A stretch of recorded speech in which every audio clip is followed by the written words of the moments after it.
O sol rachava o solo da fazenda Esperança, e a poeira que subia com o vento parecia carregar o cheiro da derrota. Guilherme, um fazendeiro de 30 e poucos anos, com o rosto talhado pela teimosia da seca e o peso das dívidas, passava a mão calejada pela testa.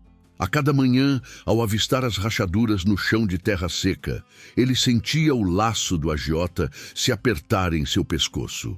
Aquela terra, herança do avô visionário, lutava para sobreviver, assim como ele. Seu ceticismo natural se debatia com o amor profundo pelo lugar, e o som oco de seus passos sobre a terra batida era um lembrete constante de que, sem chuva, a única coisa que cresceria ali seria a dívida com o Sr. Pereira, o agiota da cidade. Osvaldo, o vizinho invejoso, já lhe havia oferecido um preço vil pela terra improdutiva, um insulto que Guilherme engoliu em seco, mas nunca aceitou. Ele sabia que o segredo de sua família estava em algum lugar, mas o tempo se esgotava e a única coisa palpável era a ameaça de perder tudo. A esperança, entretanto, veio disfarçada de catástrofe. Uma tromba d'água rápida e furiosa desceu das montanhas como uma vingança. Não era a chuva lenta e salvadora que ele precisava, mas uma enxurrada violenta que rasgou o leito seco do córrego. Guilherme observou, impotente, a água barrenta levar pequenos pedaços da terra que ele tentava salvar. Ele sabia que este evento seria mais um prejuízo a contabilizar. O pior dano, o mais pessoal, ocorreu perto do antigo moinho de pedra, um monumento decrépito que seu avô costumava chamar de o coração da fazenda. Quando a fúria da água passou, deixando para trás apenas a lama pegajosa e o silêncio pesado, Guilherme foi inspecionar. O cheiro de terra molhada e mofo antigo pairava no ar, e o que ele viu o fez esquecer por um momento a dor das dívidas. A enxurrada havia levado uma grossa camada de argila e pedra, revelando algo que estava escondido da vista de todos há décadas, talvez séculos. Logo abaixo da fundação do moinho, onde a água havia escavado um buraco profundo, uma arcada de pedra trabalhada emergiu. Não era uma formação natural, mas sim uma construção feita por mãos humanas, um tipo de porta esquecida. A abertura era escura, quase um corte na terra úmida, e o ar que vinha de dentro tinha um frescor que parecia pertencer a outro tempo. Guilherme sentiu a adrenalina substituir o cansaço. Seu ceticismo natural foi posto à prova. Ali não havia ouro nem tesouro de pirata, mas a porta para um mistério mais profundo e familiar, a chave que seu avô mencionava em seus últimos e enigmáticos dias de vida. A intuição gritava. A solução dos seus problemas estava ali, selada pela terra. Sem hesitar, com a única lanterna de querosene que funcionava na casa, Guilherme forçou a entrada. A pedra, embora antiga, estava sólida e a entrada estreita. O fazendeiro teve que rastejar os primeiros metros, sentindo a terra úmida e fria roçar suas roupas. O túnel se abriu em uma galeria baixa e abobadada. O silêncio ali dentro era absoluto, um silêncio pesado que só é encontrado em lugares abandonados, onde nem o vento se atreve a entrar. Naquele isolamento, o barulho da respiração de Guilherme e o tilintar do querosene se tornaram sons ensurdecedores. A lanterna revelava paredes de taipa revestidas de pedra, um trabalho de engenharia rústica e impressionante que jamais poderia ter sido feito por ele ou por seu pai. Avançando com cautela, Guilherme notou uma série de inscrições nas paredes. Eram símbolos estranhos, uma mistura de ideogramas e desenhos que lembravam o mapa de um tesouro. O cheiro de terra, mofo e alguma coisa metálica e indefinida pairava no ar. A galeria seguia em linha reta, descendente, levando-o para as entranhas da fazenda. A cada passo, a pressão do mundo exterior, as dívidas, o agiota Osvaldo, diminuía, substituída pela urgência da descoberta. Ele não estava mais inspecionando um dano, mas explorando um legado. Um temor gélido, uma sensação de que estava invadindo algo que deveria ter permanecido selado, percorreu sua espinha. Mas a curiosidade e o desespero financeiro eram mais fortes que qualquer superstição, empurrando-o adiante para descobrir o que, afinal, o seu avô havia escondido. De repente, a galeria se abriu. A luz fraca da lanterna revelou um recinto maior, uma câmara subterrânea que parecia ser o centro de tudo. No meio havia uma estrutura de pedra, como um pedestal, e sobre ela, algo que parecia um pergaminho antigo, quase desintegrado, preso sob uma pequena pedra polida. O cheiro de metal se intensificou, vindo de algum canto que a luz ainda não alcançava. Guilherme se aproximou do pedestal, sentindo a rugosidade da pedra sob seus dedos. Seu coração batia forte, não de medo, mas de pura expectativa. Ele hesitou por um instante, a mão pairando sobre o pergaminho. Era como se a história de sua família, o mistério da Fazenda Esperança, estivesse encapsulado naquele objeto frágil. A peça central, no entanto, não era o pergaminho. No canto mais distante da câmara, onde a sombra era mais densa, a lanterna finalmente alcançou o que parecia ser a razão daquele cheiro metálico. Uma engenhoca complexa, feita de cobre e ferro, estava encaixada na parede de pedra. Era um sistema de válvulas e canos antigos, surpreendentemente bem preservados, que se conectavam a um canal estreito. O canal estava seco, mas indicava a clara função daquele lugar. Não um depósito, mas uma câmara de controle.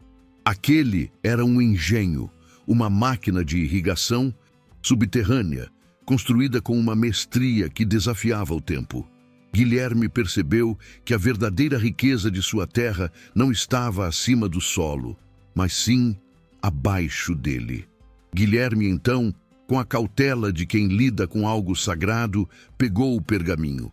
Era um mapa e um diário, escrito em uma caligrafia firme e antiga, inconfundível. Era a letra de seu avô. As páginas, amareladas e secas, detalhavam a construção daquele túnel secreto e do sistema de irrigação. A história era clara. Seu ancestral, visionário e próspero, havia enfrentado uma seca pior no passado e, com a ajuda de engenheiros isolados, criou uma rede de canais para salvar a terra. Mas a parte mais vital da revelação estava no final do documento, escrita em letras mais escuras e apressadas, como se o avô soubesse que aquele era o ponto crucial da mensagem que mudaria tudo. O texto final do diário não falava de irrigação, mas de uma fonte inesgotável. O avô havia descoberto, no ponto mais profundo daquele túnel, a veia de um aquífero imenso, uma reserva de água limpa e vital que passava sob a fazenda. O sistema de canos era apenas uma forma de drenar um volume menor, a parte superficial. O verdadeiro tesouro era a água em si, a certeza de que esperança não era apenas um nome, mas uma promessa. A fazenda estava assentada sobre uma das maiores reservas de água da região, um recurso que a tornava, da noite para o dia, a propriedade mais valiosa de todo o sertão goiano. Guilherme, de repente, não era mais um devedor. Falido, mas o guardião de uma fortuna invisível. Se você gosta deste tipo de conteúdo e quer receber mais deles, se inscreva no canal, comentem de qual cidade você está nos assistindo. A adrenalina da descoberta logo deu lugar a uma vigilância fria. A água era a salvação, mas também uma maldição. O mapa no diário não apenas mostrava a localização do aquífero, mas também alertava sobre a necessidade de sigilo absoluto. O avô havia escrito sobre a ganância dos homens e como a riqueza da água poderia trazer inimigos mais vorazes que a seca. O risco de ter essa descoberta roubada ou explorada de forma predatória era real. A única forma de garantir a posse e o uso sustentável da água era registrando a descoberta legalmente, anexando o diário e o mapa como prova ancestral. Mas isso exigiria ir à cidade, enfrentar o mundo e, pior, lidar com as pessoas que já cobiçavam sua terra. A luz da lanterna, antes um farol de esperança, agora iluminava um caminho perigoso, cheio de obstáculos, legais e ameaças humanas. Guilherme retornou à casa-sede com a terra úmida grudada em suas roupas e o diário do avô firmemente apertado sob o braço. Aquele pergaminho, frágil e amarelado, era agora o único documento que o separava da falência. Ele precisava de provas irrefutáveis para a justiça, algo mais do que o túnel e a palavra de um fazendeiro solitário. Na sala, sob a luz trêmula de uma lâmpada antiga, ele passou horas estudando o mapa e as anotações. Descobriu que o sistema de irrigação tinha um ponto de captação secundário, um poço selado, disfarçado sob um monte de pedras perto do limite com as terras do vizinho Osvaldo, o único ponto onde a água subterrânea estaria acessível sem descer no túnel principal. Esta era a chave para a prova de vida da fazenda, um testemunho silencioso da abundância que a terra escondia.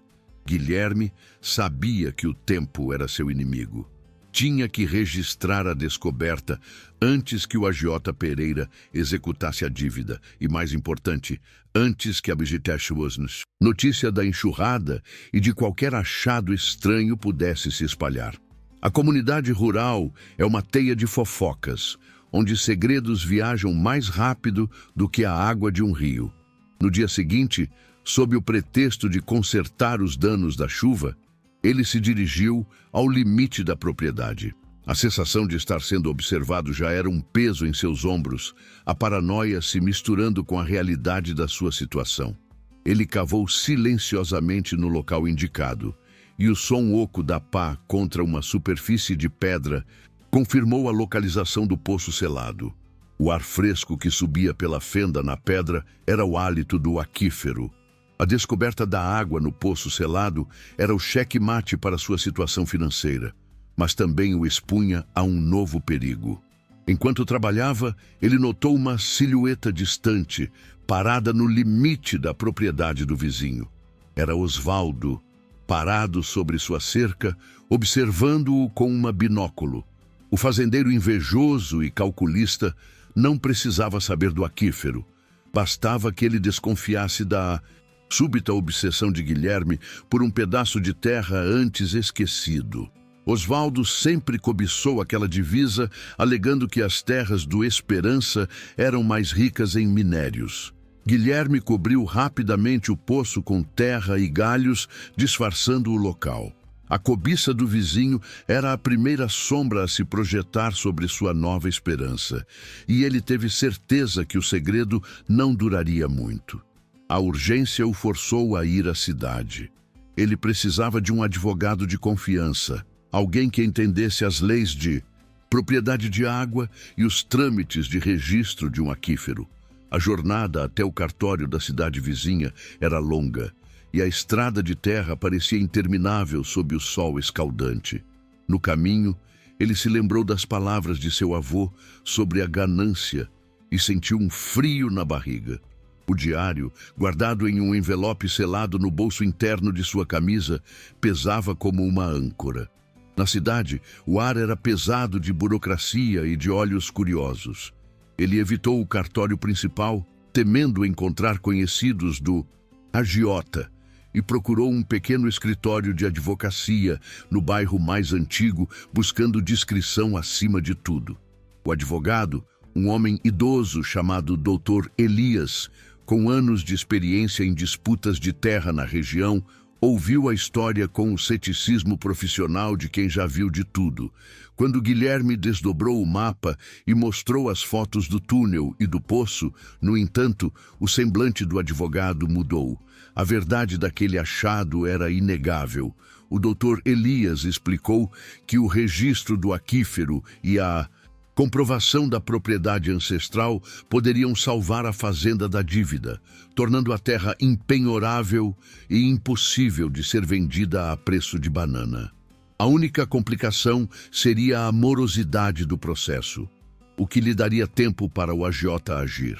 O advogado enfatizou que a ameaça viria de quem estivesse mais próximo, não de longe. Com a orientação legal, Guilherme voltou para a fazenda. O Dr. Elias havia iniciado os trâmites, mas a documentação era volumosa e a homologação do aquífero como propriedade privada demoraria.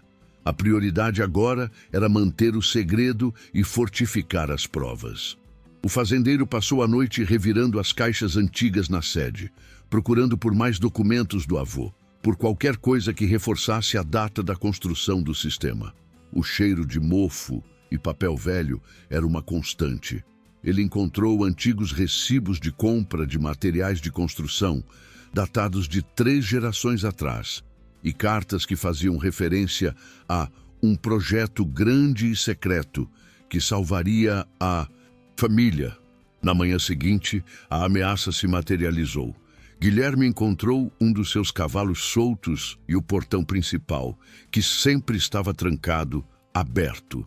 Não havia sinal de arrombamento violento, mas sim um sinal de desleixo proposital, um aviso sutil. O animal, que era velho e tinha dificuldade de locomoção, estava agitado e com um pequeno corte na pata. O fazendeiro sentiu o suor frio na nuca. Não era um ladrão comum. Era alguém que conhecia a rotina da fazenda, que queria mandar um recado sem levantar suspeitas. A sensação de estar sendo observado não era mais paranoia, era uma certeza. O vizinho Osvaldo era o principal suspeito, mas a audácia e o método sugeriam um intermediário, alguém mais disposto a sujar as mãos. Guilherme reforçou o isolamento do túnel, camuflando a entrada com um emaranhado de galhos e detritos da enxurrada. Ele não podia proteger a fazenda toda, mas podia proteger o segredo. Aquele dia foi gasto em vigilância silenciosa, seus olhos rastreando a linha da cerca, ouvindo os ruídos da mata. O silêncio da tarde era pesado e opressor, interrompido apenas pelo canto monótono das cigarras. Ele sentou na varanda com a espingarda de caça na mão, o coração batendo com a batida lenta e tensa de um tambor. A luta pela terra havia mudado. Não era mais contra a natureza, mas contra a ganância humana. E a tática agora era a espera. A tensão continuou por mais 2 dias de vigilância. Guilherme mal dormia, alimentado por café forte e o medo de perder o Itu, que acabara de reencontrar. Na terceira noite, ele ouviu um barulho seco e repetitivo vindo da direção do poço selado perto da divisa. Não era o vento, nem um animal. Era o som inconfundível de uma pá batendo na pedra. O vizinho, Osvaldo, ou alguém a seu mando, estava tentando desenterrar a prova. Guilherme pegou a lanterna e a espingarda e correu em direção à cerca. O ar frio da noite cortava sua pele, mas a adrenalina o impedia de sentir o frio. Chegando à divisa, ele parou atrás de uma moita de capim alto, ofegante. A luz fraca da lua revelava a silhueta de um homem corpulento, agachado, tirando a terra do local do poço com pressa. Não era Osvaldo, mas um de seus jagunços conhecidos, um capanga da pior espécie, conhecido por fazer o trabalho sujo do vizinho. O homem estava quase lá, a poucos centímetros da fenda de pedra. Guilherme sabia que, se aquele jagunço descobrisse a água, o segredo estaria perdido e a ameaça seria irreversível. A hora da cautela havia passado.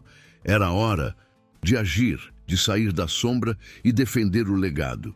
A espingarda em suas mãos pesava como a responsabilidade de 3 gerações. O estalo do galho seco sob a bota de Guilherme foi o único aviso antes de sua voz cortar a noite. Pare aí. A terra é minha e o que está nela também. O jagunço, pego em flagrante, levantou-se assustado, o movimento rápido e instintivo. A pá caiu no chão com um baque surdo e a silhueta do homem se virou, revelando o brilho frio de uma faca de caça na mão. O capanga, conhecido por sua brutalidade, não parecia intimidado por um fazendeiro solitário. A tensão pairava entre eles, um silêncio carregado de ameaça, interrompido apenas pela respiração pesada de ambos. Guilherme manteve a espingarda apontada para o peito do invasor, sem tremer. Aquele não era um duelo de força, mas de determinação, e o fazendeiro sabia que o blefe era sua melhor arma. Osvaldo mandou eu averiguar uma anomalia na divisa, coisa de documento. O jagunço resmungou, com a voz rouca, tentando dar um ar legal à sua invasão. A mentira era frágil como papel. Guilherme riu, um som seco e sem humor que ecoou na escuridão. Ele sabia que anomalia para Osvaldo significava qualquer coisa que o impedisse de pôr as mãos na Fazenda Esperança. Diga a Osvaldo que a única anomalia é a ganância dele e a pressa de meter a mão no que não é seu, retrucou Guilherme, mantendo a mira.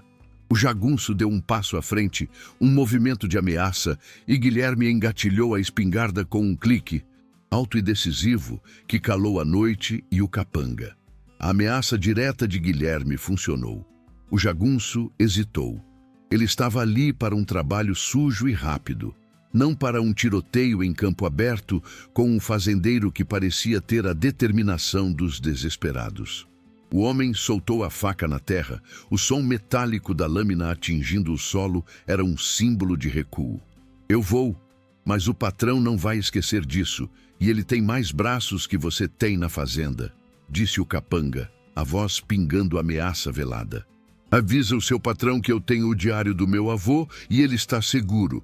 E se algo acontecer comigo, o diário vai para as mãos do Dr. Elias, respondeu Guilherme, sabendo que a menção do advogado de terra e do diário ancestral seria o bastante para plantar a semente da dúvida em Osvaldo.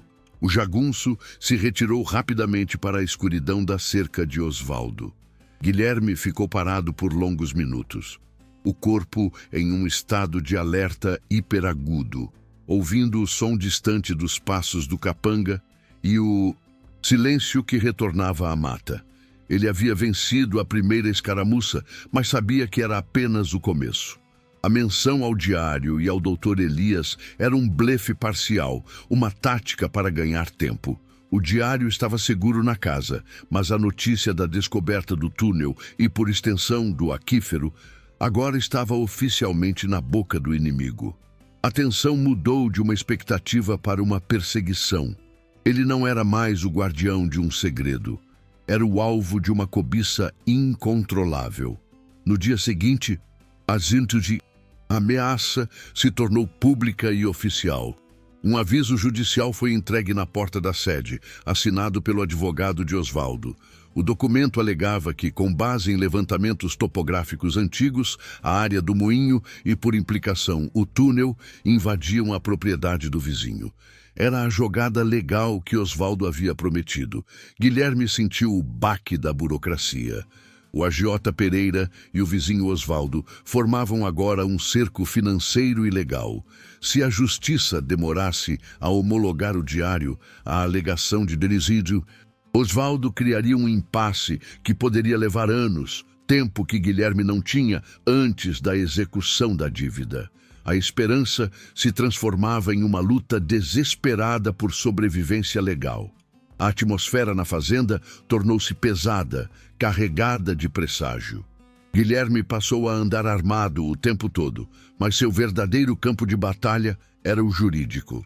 Ele ligou para o Dr. Elias, que o tranquilizou, explicando que a chicana legal de Osvaldo era esperada, mas que a prova da construção ancestral e a data de posse seriam cruciais. A urgência de retornar ao túnel cresceu. O advogado precisava de mais evidências, algo que não pudesse ser contestado, talvez uma marca de fundação com a data. O cheiro de terra úmida e o metal antigo o chamavam de volta para as profundezas da terra. O único lugar onde ele poderia encontrar a arma final contra seus inimigos. Naquela mesma noite, a ameaça deixou de ser velada. Guiado pela luz da lanterna, Guilherme se aprofundou novamente no túnel, a sensação de isolamento amplificando seu medo. Ele procurava por uma data, um registro físico que provasse que o sistema de irrigação era anterior à cerca de Osvaldo.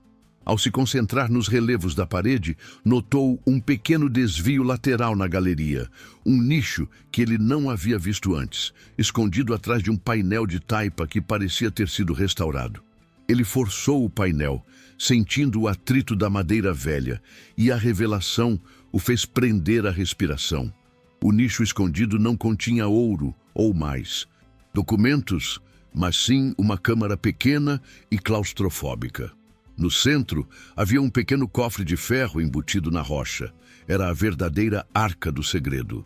Com ferramentas rudimentares, Guilherme forçou o mecanismo enferrujado, o som agudo do metal rompendo o silêncio subterrâneo. Dentro, havia um único objeto embrulhado em um pano de algodão grosso. Um livro de registros contábeis antigos, o livro mestre da fazenda, datado do ano da construção do moinho. A escrita estava desbotada, mas a informação era uma mina de ouro legal. O livro mestre não apenas listava o custo dos materiais para a construção do túnel e do sistema, mas incluía uma nota de rodapé escrita pelo avô que provava a cobiça de Osvaldo não era recente. O avô havia escrito, em uma caligrafia firme: "O vizinho Osvaldo me procurou hoje para perguntar sobre a água que ele ouviu falar que eu tinha. Eu o afastei com a promessa de que a terra é dele. A mentira será minha defesa contra a ganância. O livro deve ser a prova de que ele sabia da água e tentou tirar vantagem de mim." O livro mestre era a evidência irrefutável da má-fé de Osvaldo, a arma de Guilherme, provando que o vizinho tentava, há anos, roubar o recurso hídrico da fazenda. Se você gostou desta história até agora, não esqueça de deixar seu like e se inscrever no canal para não perder os próximos capítulos. A alegria da descoberta durou pouco. Assim que saiu do túnel, Guilherme percebeu que o perigo havia escalado. O aviso judicial era apenas o prelúdio. A casa-sede estava escura, mas ele viu uma sombra se mover na varanda e o cheiro de fumaça de cigarro pairava no ar. Alguém tinha entrado. O coração do fazendeiro acelerou. Ele correu para dentro, a lanterna tateando a escuridão. O cofre embutido na parede da sala estava arrombado e os poucos documentos que ele havia deixado lá para disfarçar estavam espalhados pelo chão. O invasor não levou nada de valor, mas deixou um recado violento, um X de sangue seco pintado na parede de taipa. A ameaça agora era de morte. Osvaldo não estava mais blefando com papéis. Ele havia mandado um recado claro, uma execução em potencial. Guilherme sentiu a vulnerabilidade de sua solidão. Ele não podia mais ficar na fazenda desprotegida. A única chance era levar o livro mestre e o diário ao Dr. Elias imediatamente. O risco de ser emboscado na estrada era alto, mas o risco de ficar e ser silenciado era maior. Ele pegou as provas, envolveu-as em um pano de estopa e as amarrou firmemente ao corpo. A espingarda agora era uma extensão de sua mão, e o medo tinha sido transformado em uma determinação fria. Guilherme decidiu partir antes do amanhecer, usando a escuridão como aliada. O plano era dirigir o velho caminhão da fazenda pela estrada de terra, evitando a rota principal, onde poderia haver uma emboscada de Osvaldo. Ele verificou o motor, preparou um pequeno kit de sobrevivência. Naquela madrugada, a Fazenda Esperança não era mais seu lar, mas uma armadilha, um campo de batalha. Ao sair, ele olhou para trás, para a silhueta escura da casa, e fez uma promessa silenciosa. Ele voltaria e voltaria vitorioso. A jornada seria um inferno, mas a verdade do aquífero era a única coisa que valia a sua vida. A viagem para a cidade foi tensa. Guilherme dirigia o velho caminhão com as luzes apagadas, usando apenas o luar fraco para guiar-se pelos sulcos da estrada de terra. A cada curva, ele esperava ver faróis se aproximando ou uma barreira na estrada. O silêncio da noite era traiçoeiro e ele conseguia sentir os olhos de Osvaldo em sua nuca. O livro mestre e o diário estavam presos ao seu corpo, a prova física de sua salvação e, ironicamente, a razão de sua perseguição. Ele era um homem fugindo da própria terra para salvar a terra. Próximo à fronteira da cidade, o inevitável aconteceu. Ao se aproximar de uma ponte estreita, um carro preto, com os faróis ofuscantes, surgiu do nada, bloqueando a passagem. 2 homens desceram, silhuetas grossas e ameaçadoras. E Guilherme reconheceu o jagunço que havia confrontado perto do poço, e um homem que ele identificou como um pistoleiro conhecido de Osvaldo, um sujeito frio e sem escrúpulos. A ameaça se materializava no meio da estrada. Desça do caminhão, fazendeiro. O patrão quer os documentos da água e a sua cabeça. Facilite e o que vai sobrar de você pode ser enterrado com honra, disse o jagunço, a voz carregada de satisfação. Guilherme sabia que obedecer era a morte certa. Ele engatou a ré, pisou fundo, mas o carro já estava muito perto. O pistoleiro, mais esperto, atirou contra um dos pneus do caminhão. O pneu explodiu com um som seco e o caminhão parou abruptamente. Guilherme estava encurralado. No calor do momento, Guilherme lembrou-se de um detalhe no diário do avô. A menção a uma vala de drenagem esquecida, paralela à estrada principal, construída para desviar o excesso de água em grandes chuvas. A vala era profunda o suficiente para um caminhão passar, e estava agora cheia de lama devido à enxurrada. Era um risco insano, mas a única rota de fuga. "Não vou dar nada a vocês!" gritou Guilherme antes de enfiar o caminhão na vala de drenagem, a manobra brusca jogando o veículo para o lado e o motorista para a frente. O caminhão atolou imediatamente na lama profunda, mas o movimento inesperado o colocou em ângulo, usando o veículo como um escudo improvisado. A atenção dos jagunços foi desviada. Eles se moveram para a vala, prontos para puxá-lo para fora. O pistoleiro e o jagunço se aproximaram com cautela. A lama estava profunda e reduzia a velocidade dos dois. Era a chance de Guilherme. Ele não atirou, mas sim jogou um pacote de papel ensopado na lama, gritando: "Pegue o que você quer, seu ladrão desgraçado!" Os jagunços, pensando ser os documentos, mergulharam na lama, a cobiça superando a cautela. Enquanto isso, Guilherme se esgueirou pela porta do passageiro, rastejando para a segurança da mata densa. A confusão deu a Guilherme o tempo de que precisava. Os jagunços perceberam o truque e começaram a atirar aleatoriamente na mata. O som dos tiros ecoava na escuridão e a terra voava ao seu redor. Ele rastejou até encontrar um tronco grosso para se esconder. O fôlego estava curto, mas ele tinha conseguido escapar da armadilha. A vida estava por um fio, mas o livro-mestre e o diário estavam seguros e secos. A experiência o transformou. O fazendeiro cético e solitário se tornou um sobrevivente. Guilherme correu pela mata em direção à cidade. O conhecimento da terra de seu avô sendo sua bússola. A estrada não era mais uma opção, mas a mata era um labirinto que só ele conhecia. Chegou ao limite da cidade exausto, mas vivo. Encontrou um posto de gasolina abandonado. Fez uma ligação para o Dr. Elias, descrevendo o ataque e a localização. O advogado garantiu que o pegaria imediatamente. A batalha não estava vencida, mas o livro-mestre e o diário estavam prestes a ser entregues.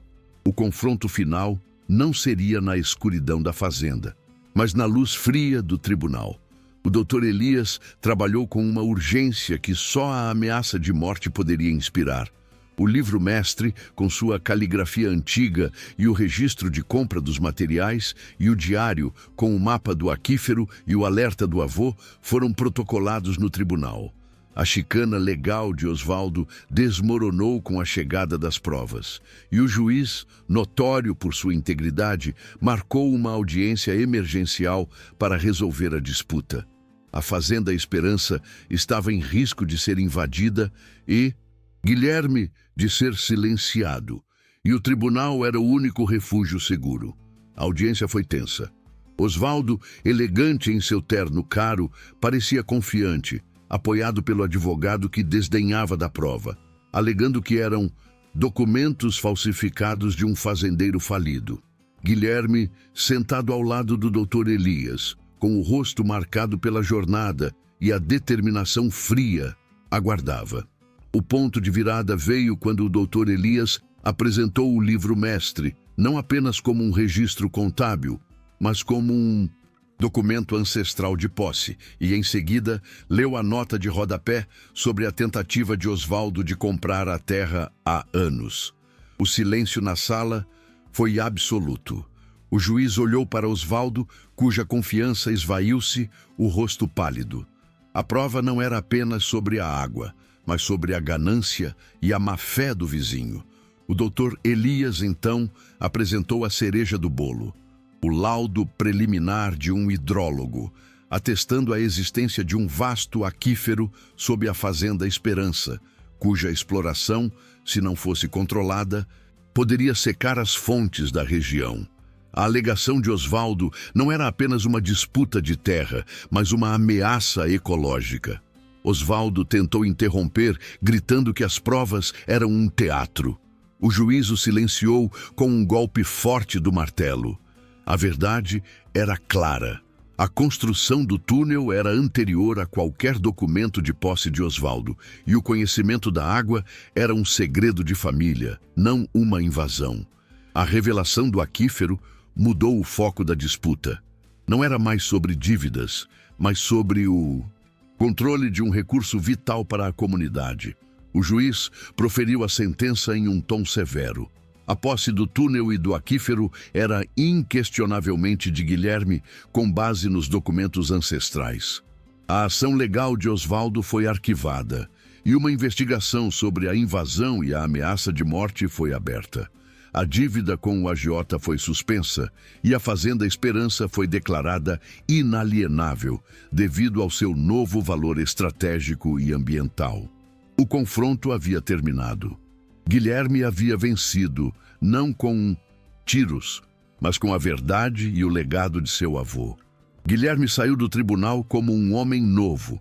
Ele não era mais o fazendeiro falido, mas o guardião de uma riqueza inestimável e o vencedor de uma batalha de inteligência e perseverança.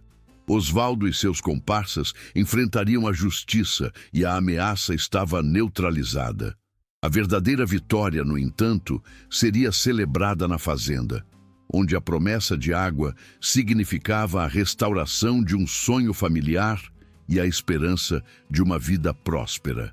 Com a vitória legal, Guilherme retornou à Fazenda Esperança, não mais como fugitivo, mas como dono incontestável de seu destino. O primeiro ato foi limpar a casa e fechar permanentemente a entrada do túnel, garantindo que o segredo do aquífero estivesse protegido para sempre, só acessível a ele e àqueles de sua confiança. A dívida com o agiota foi facilmente paga com um empréstimo do banco, garantido pelo valor real da terra, agora comprovadamente rica em água. Osvaldo, desmoralizado e sob investigação, foi forçado a vender parte de suas terras para cobrir custos legais e multas. Guilherme, em vez de explorar o aquífero para lucro pessoal imediato, investiu na fazenda. Ele reformou o antigo sistema de irrigação de seu avô, modernizando-o com tecnologia sustentável. A Fazenda Esperança voltou a florescer. O solo seco e rachado deu lugar a plantações viçosas. O fazendeiro solitário se tornou um líder comunitário, compartilhando o excedente de água com vizinhos em condições controladas, ensinando-lhes as técnicas de sustentabilidade que seu avô havia idealizado. A terra, antes vista como amaldiçoada, era agora um farol de esperança e prosperidade, a prova de que a resiliência humana pode superar a seca e a ganância. A vida de Guilherme foi transformada. De um homem à beira da ruína, ele se tornou um fazendeiro próspero, respeitado e com um legado restaurado. A Fazenda Esperança prosperou, mantendo seu nome como uma promessa cumprida. O túnel e o livro-mestre foram guardados como a história secreta de sua família, A prova de que o valor de uma terra não está no que se vê, mas no que se esconde, e a verdadeira riqueza é a coragem de proteger aquilo que é seu. A paz havia retornado ao sertão, uma paz conquistada com o preço da luta e da persistência. O destino da Fazenda Esperança se tornou uma parábola no sertão. A história de como a adversidade da seca e a cobiça de um vizinho se tornaram o catalisador para a descoberta de um legado. O túnel revelado pela enxurrada foi o portal, e o aquífero, a redenção. Guilherme não apenas salvou sua fazenda, mas também o espírito de seu avô, provando que a verdadeira riqueza não é o dinheiro, mas sim o conhecimento, a determinação e a resiliência que a terra e o amor por ela podem inspirar. A justiça foi servida, a água correu novamente, e o legado da perseverança foi restaurado, provando que, às vezes, é preciso cavar fundo nas raízes para encontrar a verdadeira fonte de esperança. Se você gostou desta história, clique no vídeo na tela para assistir outra narrativa. Não esqueça de deixar seu like, se inscrever no canal e considerar um super chat para nos apoiar a continuar trazendo histórias como esta.